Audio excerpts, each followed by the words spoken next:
So when you're foam rolling, there are some important techniques or things that you should be aware of while you're doing it. So the first thing is you want to roll slowly. Now that means you want to take it about 1 inch per second.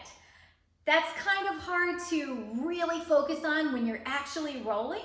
So think about rolling each major muscle group for about 1 to 2 minutes time.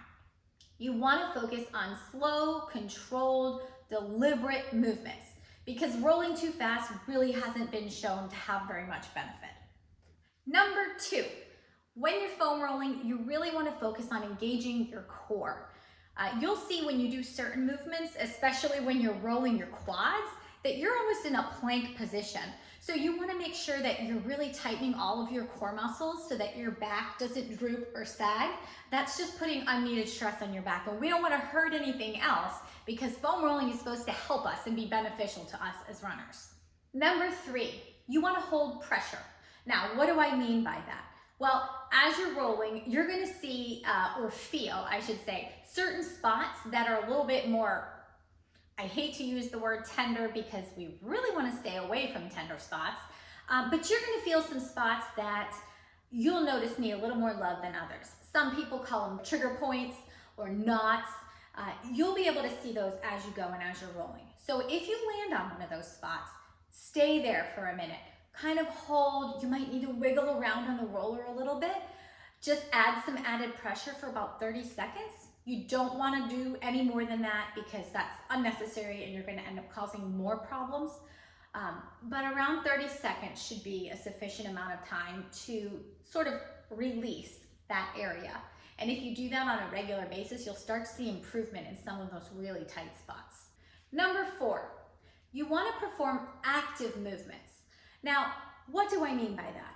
Well, rolling is great, rolling your muscles on the foam roller, but it's simply not enough to do the best job. So when I show you some of the exercises, I'll go into it a little bit more, but there's a technique called pinning the fascia, which actually comes from Alicia over at Mobility Mastery. And it involves finding those spots that you want to hold pressure on for a little bit longer, and then actively moving at the joint to really help break up some of those adhesions and other things that are causing issue. So again, I'll go into that a little bit more when I show you some of the techniques. Number 5, you want to stay away from injured areas. Now, when you're first getting started with foam rolling, you're probably going to notice that a lot of areas are tender and uncomfortable. That's pretty normal.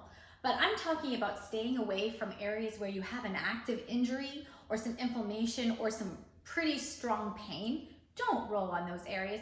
Let's just review those again. Some of the techniques for foam rolling. Number 1, roll slowly.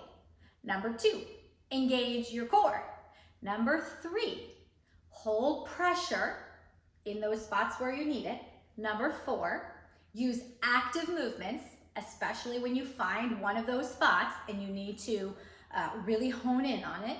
And number 5, stay away from injured areas.